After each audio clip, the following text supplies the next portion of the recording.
Welcome back to the new video lecture of class 9th Science. In today's lecture, we are going to start with chapter number 5, which comes under Biology, the fundamental unit of life. अब ये chapter जो है it is very important because ये chapter clear होगा तो आने वाले biology के चैप्टर्स एकदम इजी हो जाएंगे। अब ये चैप्टर में हर एक चीज छोटी छोटी इंपॉर्टेंट है। चैप्टर हालांकि आप देखोगे तो छोटा है बट सारी की सारी चीजें इंपॉर्टेंट है, कहीं भी कुछ भी मिस नहीं करना है। Students, fundamental unit of life, what is the meaning of fundamental? Fundamental मतलब बेसिक रूल्स बोल सकते हैं, ठीक है, या बेसिक चीजें बोल सकते हैं, बेसिक थिंग। फंडामेंटल मतलब बेसिक। फॉर एग्जाम्पल, अगर आपके घर पे पोटैटो की सब्जी बनती है तो पोटैटो की सब्जी में फंडामेंटल या बेसिक यूनिट क्या होगा? किससे बनेगी? पोटैटो से। पोटैटो की सब्जी में पोटैटो ही नहीं होगा तो पोटैटो सब्जी थोड़ी बनेगी या बोली जाएगी, ठीक है। वैसे ही हम लोग का जो लिविंग ऑर्गेनिज्म है, लाइफ मतलब जितने भी लिविंग ऑर्गेनिज्म है वो भी एक बेसिक यूनिट से बने हैं। We have already studied in chemistry के जितने भी नॉन लिविंग चीजें हैं, जैसे कि चौक है, फिर ये मार्कर पेन है, मोबाइल है, ये बोर्ड है, they all are non living and they all are made up of small particle that you have already studied, जिसको हम केमिस्ट्री की लैंग्वेज में एटम भी बोलेंगे। अब ये जो नॉन लिविंग चीजें हैं वो एटम से बनी होती हैं, छोटे छोटे पार्टिकल से बनी होती हैं। वैसे ही हम living organisms, animals, plants, human beings, fungus, bacteria, viruses all are made up of a fundamental unit जिसका नाम है स्टूडेंट्स सेल। हम सब सेल से बने हुए हैं। बहुत सारे सेल्स कंबाइन होके ह्यूमन बॉडी बनता है, एनिमल का बॉडी बनता है, प्लांट का बॉडी बनता है।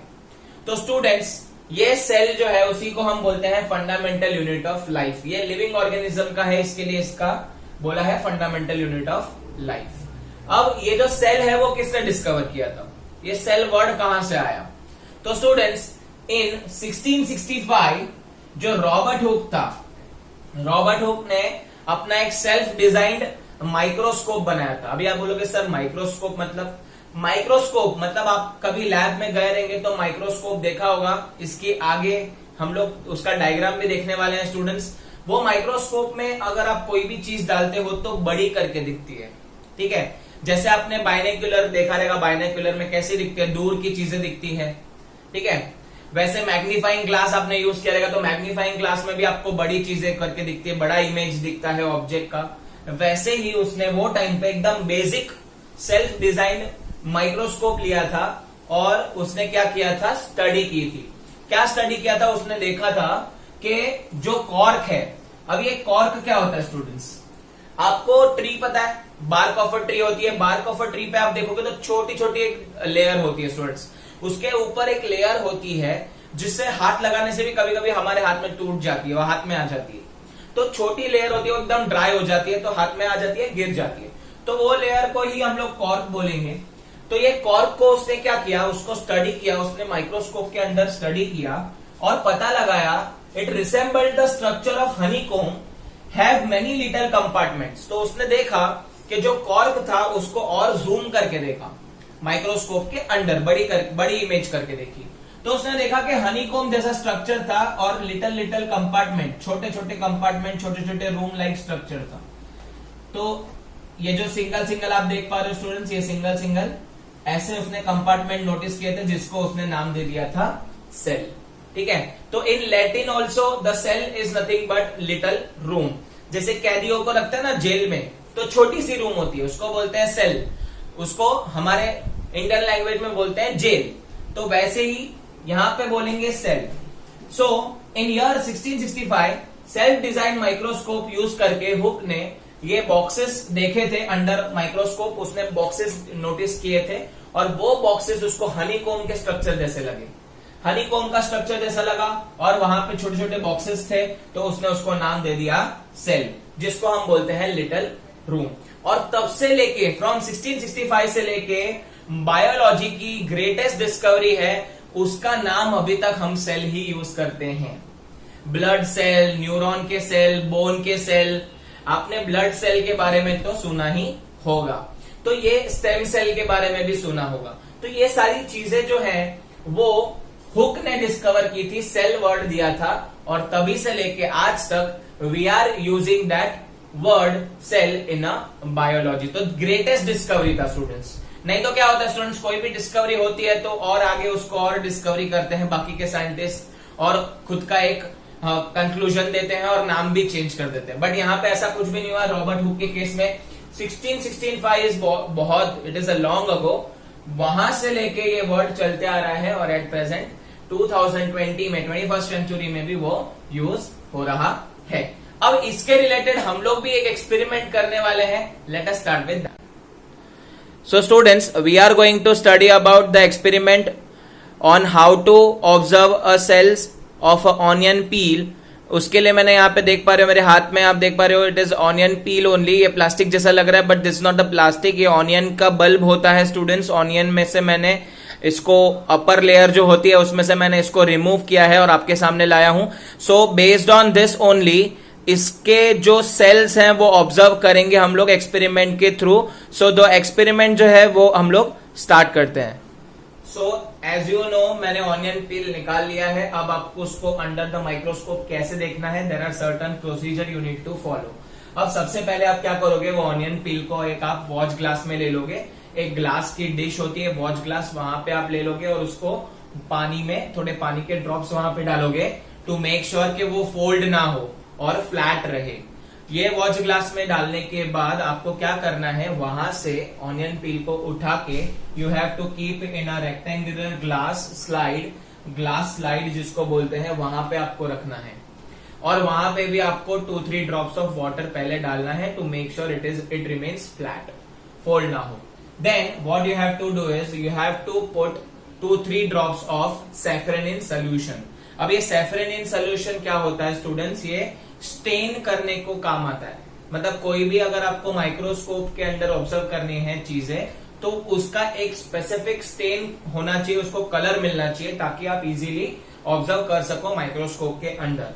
तो यहाँ पे जो सैफरनिन कलर का सोल्यूशन होता है, जो सैफरनिन सोल्यूशन हमको सेल को स्टेन करने के लिए काम आता है, वो हम लोग यहाँ पे 2-3 ड्रॉप्स डालेंगे। And then you have to cover the onion peel with a cover slip to make sure that कोई भी बबल ना बने, क्योंकि आपने देखा रहेगा स्टूडेंट्स एयर बबल्स के वजह से भी प्रॉब्लम हो सकता है, माइक्रोस्कोप में नहीं दिखेगा।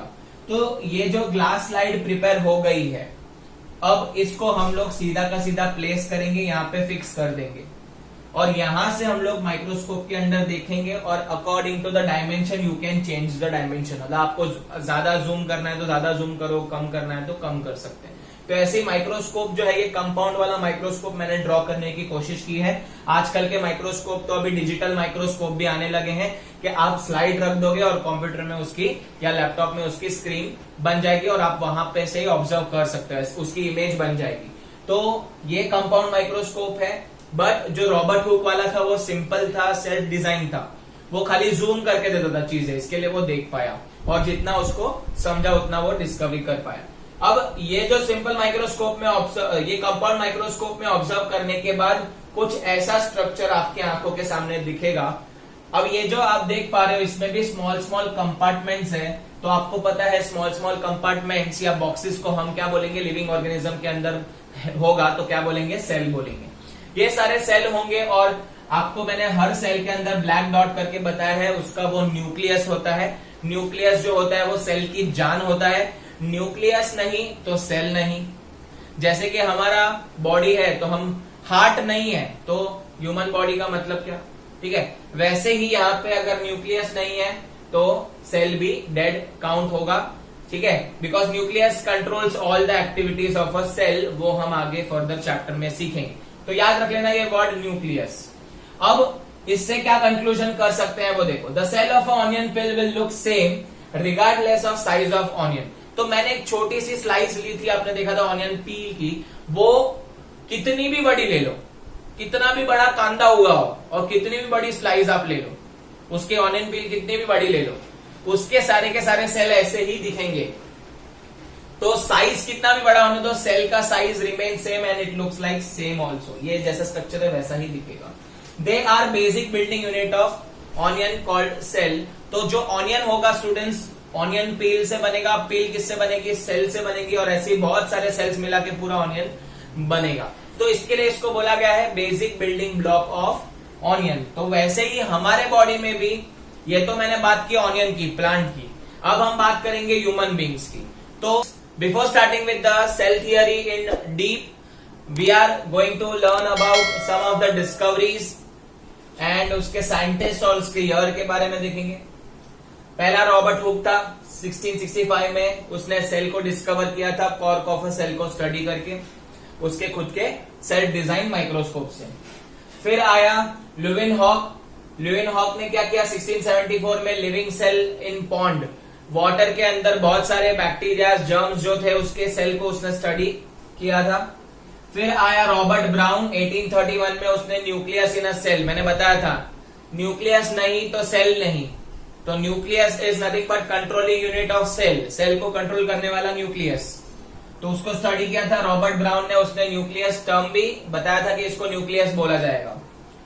परकिंजे 1839 में, परकिंजे करके एक साइंटिस्ट था, उसने प्रोटोप्लाज्म के बारे में बताया। प्रोटोप्लाज्म क्या होता है स्टूडेंट्स, सेल के जो रीजन होते हैं सेल के अंदर, उसमें लिक्विड सेमी सॉलिड रहता है, लिक्विड पार्टिकल्स रहते हैं, बहुत सारे लिक्विड रहता है, उसी को प्रोटोप्लाज्म बोलते हैं। फिर आए Schleiden and Schwann. Schleiden and Schwann ने 1838 और 1839 रिस्पेक्टिवली में सेल थियरी दिया था। सेल थियरी में उन्होंने बताया था all the living organism, all the animals, all the plants are made up of cell, ये उन्होंने बताया था, जिसको सेल थियरी के अंदर बताया गया है। एंड लास्ट है वर्शो। वर्शो ने जो 1855 ईयर में डिस्कवरी किया था प्री एग्जिस्टिंग सेल का, मतलब हम जो है सारे के सारे प्री एग्जिस्टिंग सेल में से आए हैं। जो आपके सेल होते हैं बॉडी के अंदर, वो सेल प्री एग्जिस्टिंग सेल में से पैदा हुए हैं। मतलब जब आप मम्मी के पेट में थे तब जो सेल का फ्यूजन हुआ था, जो फादर का स्पर्म सेल और मदर का एग सेल फ्यूज होके एक नया सेल बना था जिसको हम जाइगोट बोलेंगे। तो प्री एग्जिस्टिंग सेल थे फादर और मदर के, उसमें से आपका और मेरा जन्म हुआ, उसी को ये प्री एग्जिस्टिंग सेल थियरी बोलेंगे जो दी थी वर्षों ने। तो ये सारी डिस्कवरी कब पॉसिबल हो पाई, जब माइक्रोस्कोपिक वर्ल्ड को हम देखने लगे, मैग्नीफाइंग लेंसेज को हम देखने लगे। तो उसी के साथ हम आगे बढ़ते हैं students. So invention of magnifying lenses led to discovery of microscopic world.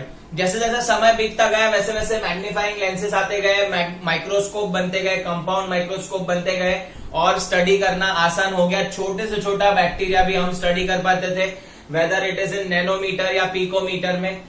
तो अब ये जो सेल है उसकी डिस्कवरी के बाद यहां पे देखा गया कि कुछ कुछ लिविंग ऑर्गेनिज्म एक ही सेल से बने थे, सिर्फ और सिर्फ एक ही सेल, सिंगल सेल, उसे हम बोलते हैं यूनिसेल्युलर, जो हमेशा सिंगल सेल से बनता है। यूनि मतलब सिंगल, सेल्युलर सेल। और मल्टी सेल्युलर, कुछ कुछ ऑर्गेनिज्म थे वहां पे बहुत सारे सेल्स थे, डिफरेंट सेल्स देखने मिले उनके बॉडी में, तो उसे हम बोलेंगे मल्टी सेल्युलर। तो based on number of cell present in a body, the living organism are categorised into two part, that is unicellular and multicellular. अब यूनिसेल्युलर में छोटे छोटे बैक्टीरिया है, अमीबा है, पैरामीशियम है, इनका बॉडी स्ट्रक्चर बहुत छोटा होता है स्टूडेंट्स। इनका जो कंट्रोलिंग यूनिट होता है वो सिंगल सेल कंट्रोल करता है सारे के सारे फंक्शन। अब लाइफ प्रोसेसेस जो होती है उसमें डिफरेंट फंक्शन होते हैं, जो हम भी परफॉर्म करते हैं, प्लांट भी परफॉर्म करते हैं, बैक्टीरिया भी परफॉर्म करते हैं। जैसे कि रेस्पायर करना, फूड को डाइजेस्ट करना, आपका किडनी का जो काम है फिल्ट्रेशन करना, ब्रेन का काम थिंकिंग करना, न्यूरॉन सेल, ब्लड सेल का काम सर्कुलेटिंग करना, बोन सेल का काम आपको सपोर्ट देना, मसल सेल का काम सपोर्ट देना। वैसे बहुत सारे अलग अलग फंक्शन हमको लाइफ प्रोसेसेस करनी पड़ती है। रिप्रोडक्शन है, कंट्रोल कोऑर्डिनेशन है, रेस्पिरेशन है, डाइजेशन है, सब कुछ। तो ये लाइफ प्रोसेसेस छोटे छोटे बैक्टीरिया भी करते हैं, बट उनको सिर्फ सिंगल सेल में ही काम हो जाता है, इसलिए उसे यूनिसेल्युलर ऑर्गेनिज्म बोला जाता है। बट हमारे जो बॉडी है इट इज कॉम्प्लेक्स बॉडी, इनको बड़े बड़े लाइफ प्रोसेसेस परफॉर्म करने रहते हैं। उनको सिंगल सेल, हमको सिंगल सेल नहीं चलेगा, एनिमल्स को भी सिंगल सेल नहीं चलेगा, प्लांट को भी सिंगल सेल नहीं चलेगा।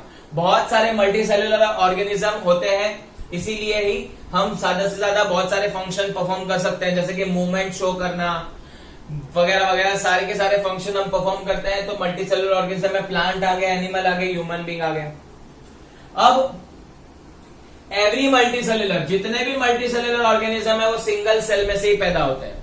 जैसे कि मैंने आपको बताया था, एक फादर का स्पर्म सेल और मदर का एग सेल दोनों फ्यूज होते हैं तो एक सेल बनता है जिसको हम बोलते हैं जाइगोट। ये जाइगोट सिंगल सेल है, वो सिंगल सेल में से ही आप और मेरा जन्म हुआ है। ठीक है, तो सिंगल सेल जो होता है उसको जाइगोट बोलते हैं, जो हम आगे के स्टैंडर्ड में, हायर स्टैंडर्ड में पढ़ेंगे। जाइगोट सेल में से हम लोग पैदा हुए हैं, और वो जो जाइगोट सेल होता है सिंगल सेल, वो बहुत सारे सेल में डिवाइड हो जाता है जिसको हम सेल डिवीजन प्रोसेस बोलते हैं। तो हमारी जो बॉडी के ऑर्गन्स है वो सारे के सारे सेल से बने हुए हैं, और ये सेल का जन्म सिंगल सेल में से हुआ है जिसको हम बोलते हैं जाइगोट। तो याद रख लेना सीक्वेंस कैसा है कि बॉडी जो है वो जाइगोट सेल से बना हुआ है। हमारा जाइगोट सेल में जन्म हुआ था, एक सेल से जन्म हुआ था, ये सेल ने डिवाइड कर दिया और मल्टीपल सेल्स बनाए। क्या बनाए? मल्टीपल सेल्स बनाए। ये मल्टीपल सेल बन के बना टिश्यू। टिश्यू मतलब ग्रुप ऑफ सेल, एक ग्रुप ऑफ सेल होगा जो पर्टिकुलर फंक्शन परफॉर्म करेगा। जैसे कि अगर मैं बात करूं तो किडनी के अंदर जो सेल होते हैं उसको बोलते हैं नेफ्रॉन। वो नेफ्रॉन सेल क्या करते हैं? फिल्ट्रेशन का काम। आपकी किडनी क्या करती है? फिल्टर करती है और नाइट्रोजनियस वेस्ट बाहर निकालती है। फिर बात करेंगे ब्रेन, तो ब्रेन में सेल होते हैं न्यूरॉन। तो न्यूरॉन सेल क्या करते हैं? सोचने का काम करते हैं, थिंकिंग का काम करते हैं, कंट्रोल कोऑर्डिनेशन का काम करते हैं। तो ये सारे ग्रुप ऑफ सेल हैं, इसी को हम टिश्यू बोलते हैं। ठीक है, मसल टिश्यू हो गए, बोन टिश्यू हो गए, ये सारे टिश्यूज होते हैं। और ये टिश्यू से बनता है हमारे ऑर्गन्स। ये टिश्यू मिला के क्या बनता है? ऑर्गन। तो आपको शौक लगेगा कि जो टिश्यू ऑफ न्यूरॉन है वो बन के हमारा ब्रेन बना है। फिर हमारी किडनी बनी है नेफ्रॉन के टिश्यूज से। तो वैसे ही हमारा ऑर्गन बनता है, और ऑर्गन बनता है तो हमारा बॉडी स्ट्रक्चर बनता है। तो इसके लिए 9 मंथ्स लगते हैं जाइगोट सेल में से ऑर्गन बनने के लिए। तो ये सीक्वेंस याद रख लेना। जाइगोट सेल था, सेल डिवीजन हुआ, बहुत सारे सेल बने, बहुत सारे सेल से टिश्यू बने, टिश्यू से ऑर्गन बने, ऑर्गन से ऑर्गेनिज्म बना। तो ये है बेसिक चीज। We are multi cellular because हमारे बॉडी के फंक्शन थोड़े कॉम्प्लेक्स हैं। But some animals like some bacteria like amoeba, paramecium, some organisms they are unicellular because single cell he perform कर सकता है सारे फंक्शन। सिंगल सेल ही खाना खाएगा, सिंगल सेल ही खाने को डाइजेस्ट करेगा, सिंगल सेल ही पूरे खाने को पूरे बॉडी में पहुंचाएगा, और सिंगल सेल ही वो खाने को अगर वेस्टेज है, नाइट्रोजनस वेस्ट, उसको थ्रो आउट कर देगा। तो कितना अच्छा है यहाँ पे सिंगल सेल में काम हो रहा है। बट हमारा तो मल्टी सेलुलर है, सबके लिए भगवान ने अलग अलग फंक्शन दिए हुए हैं। अब फर्दर बढ़ते हैं ये चैप्टर में। So we know that the organisms, living organisms divided into 2 category based on number of cells, unicellular single cell वाले एंड मल्टी सेलुलर बहुत सारे सेल वाले। Now we are going to focus on multi cellular as we have to study multi cellular cell. हम लोग को study करना है students, तो उस पर हम लोग ज्यादा फोकस करेंगे। तो यहाँ पे मैंने डिफरेंट सेल्स आपके लिए बताए हैं। ठीक है, इससे भी ज्यादा होते हैं हमारी बॉडी में लगभग। मैंने एग्जाम्पल में आई हैव टेकन 4 एग्जाम्पल्स। पहला देख लेंगे स्टूडेंट्स, नर्व सेल ऐसा कुछ दिखता है। तो आप देखो सबका स्ट्रक्चर अलग अलग है। नेफ्रॉन मतलब ये किडनी में पाए जाते सेल है जो फिल्ट्रेशन का काम करते हैं। नर्व सेल है जो कंट्रोल कोऑर्डिनेशन में हेल्प करते हैं, इम्पल्स को पास करने के लिए। स्पर्म सेल जो मेल रिप्रोडक्टिव एग होता है, स्पर्म बोलते हैं उसे, और वो स्पर्म फीमेल एग से जाके फ्यूज होता है, उसको ओवम बोलते हैं, वो भी एक अलग टाइप का सेल है। तो this are nothing but the reproductive cells of our body. And bone cell भी ऐसा कुछ दिखता है। तो ये मैंने अलग अलग टाइप के सेल इसके लिए बनाए हैं बिकॉज आपको क्लियर आइडिया मिले कि मल्टी सेलुलर मतलब क्या। मल्टी सेलुलर मतलब different type of cells are there and they are not in a single quantity. ये नर्व सेल है हमारे बॉडी में मिलियंस है। नेफ्रॉन जो है वो किडनी के अंदर मिलियंस नेफ्रॉन्स है। स्पर्म सेल भी बहुत सारे हमारे मेल रिप्रोडक्टिव ऑर्गन में मिल जाएंगे। एंड बोन सेल भी बहुत सारे होते हैं। तो there are millions of cells but each and every have different shape and size. Remember this.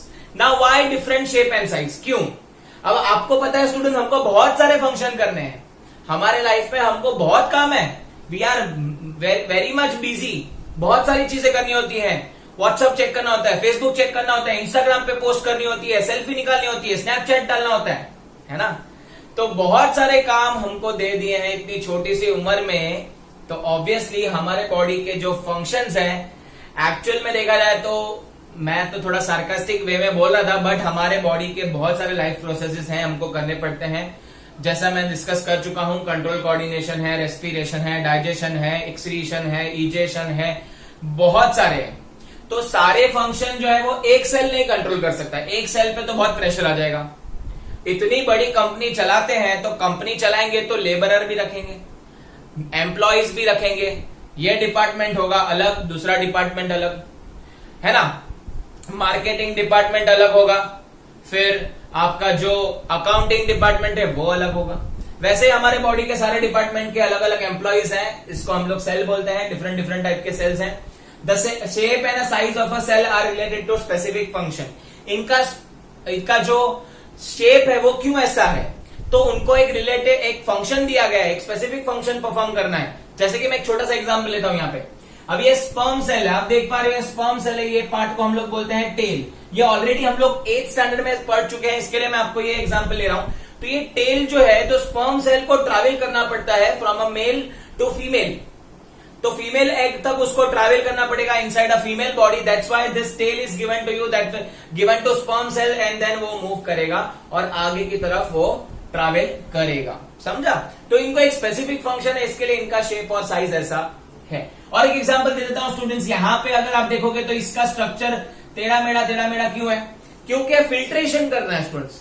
कुछ भी बॉडी का जो अच्छा पार्ट है वो बाहर नहीं जाना चाहिए, बॉडी का जो अच्छे एलिमेंट्स है वो बाहर नहीं जाने चाहिए।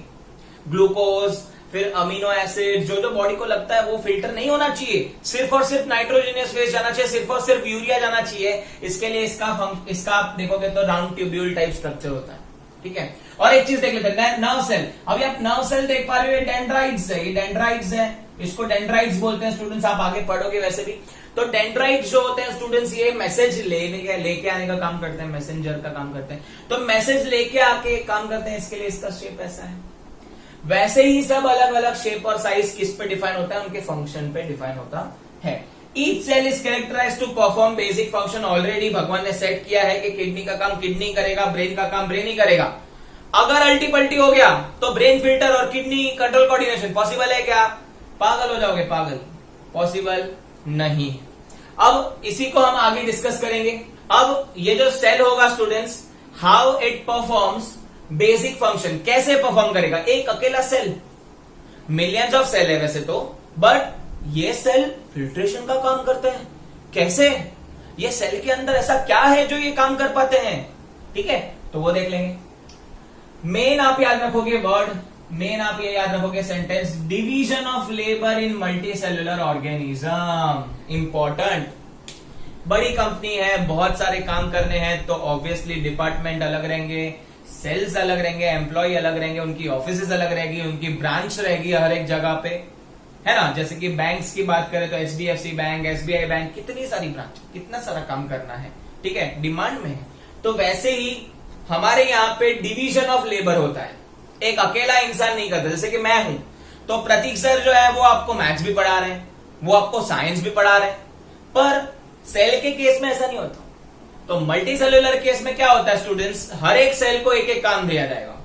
क्या बोलेंगे, चलो दूसरे सर को बुलाओ, वो मैथ्स का ये टॉपिक पढ़ा देंगे, और एक सर को बुलाओ, वो साइंस का और एक टॉपिक पढ़ा देंगे, और एक टीचर को बुलाओ, हिंदी संस्कृत पढ़ा देंगे। तो ऐसा डिवीजन हो जाता है। वैसे हमारे काम में भी डिवीजन होता है, हमारे बॉडी के फंक्शन में भी डिवीजन बटा हुआ है, जिसको हम बोलते हैं division of labour. This word is very important, division of labour, ठीक है। कैसे? अब देखो, हार्ट है तो पंपिंग करेगा, उसका काम है पंप करना, डबल सर्कुलेशन। किडनी जो है वो सिर्फ और सिर्फ फिल्ट्रेशन करेगा, ब्रेन जो है कंट्रोल कोऑर्डिनेशन करेगा, स्टमक जो है वो डाइजेस्ट करेगा। ऐसे बहुत सारी चीजें हमारे बॉडी के अंदर। बोन जो है, स्केलेटल जो है हमको सपोर्ट देंगे, मसल हमको सपोर्ट देंगे, मूवमेंट के लिए हेल्प करेंगे, बहुत सारे काम है। तो हर एक का काम डिवाइडेड है, हर एक को वही, उसको जो काम अलॉट किया है वही करना है। जो मार्केटिंग डिपार्टमेंट वाला है वो अकाउंटेंट डिपार्टमेंट में काम नहीं कर सकता, उसकी कैपेबिलिटी ही नहीं है। वैसे ही जो पंपिंग का काम है वो हार्ट ही कर सकता है, वो दूसरा कोई ऑर्गन कर सकता नहीं है। So different kind of cell have तो ये डिवीजन ऑफ लेबर याद रखने के बाद अब सेल के अंदर ऐसा क्या है, सेल के अंदर ऐसा क्या है जो ये सारे फंक्शन करता है। So different kind of cell have same kind of cell organelle. अब सेल के अंदर सेल के ऑर्गन्स होते हैं स्टूडेंट्स, जिसे हम बोलते हैं सेल ऑर्गेनल्स। डिफरेंट टाइप के सेल ऑर्गेनल्स होते हैं, मतलब सेल के अंदर भी एक दुनिया है, जो सेल ऑर्गेनल्स हैं वो भी एक काम करते हैं, वो भी परफॉर्म करेंगे। जैसे मैंने बताया था एक सेल ऑर्गेनल तो मैंने रिवील कर दिया था, न्यूक्लियस। सेल के अंदर आपने न्यूक्लियस देखा ही होगा क्योंकि वो लिविंग है, वो आपको सेल को जिंदा रखता है। तो ऐसे करके न्यूक्लियस के अलावा भी बहुत सारे ऑर्गेनल्स हैं जो ये पूरे चैप्टर में हम डिस्कस करने वाले हैं। बट याद रख लेना, भले आपका सेल डिफरेंट हो, न्यूरॉन डिफरेंट है, नेफ्रॉन डिफरेंट है, बोन का सेल डिफरेंट है, स्पर्म सेल डिफरेंट है, भले डिफरेंट है, शेप में अलग है, साइज में अलग है, बट सेल के अंदर झांक के देखोगे तो सेल ऑर्गेनल्स जो है वो सब में सेम मिलेंगे। मतलब चारों में आपको न्यूक्लियस मिलेगा, चारों में आपको प्रोटोप्लाज्म मिलेगा, चारों में आपको साइटोप्लाज्म मिलेगा, चारों में आपको प्लाज्मा मेम्ब्रेन मिलेगी। ऐसे बहुत सारे सेल ऑर्गेनल्स आपको कॉमन मिलेंगे। इसके लिए यहाँ पे लाइन लिखी है, different kind of a cell have a same kind of a cell organelle. मतलब कैसा होगा, एक कंपनी है तो हमने डिस्कस कर ली, कंपनी है उसके अलग अलग डिपार्टमेंट्स है, तो वो कंपनी जो है उसके अलग अलग डिपार्टमेंट है। सपोज मार्केटिंग डिपार्टमेंट है, सपोज अकाउंटिंग डिपार्टमेंट है, सपोज कैशियर जो है वो काम कर रहे हैं। तो वैसे ही हम लोग बात करेंगे, सपोज एक बैंक है तो ये सब उसके अंदर डिपार्टमेंट है।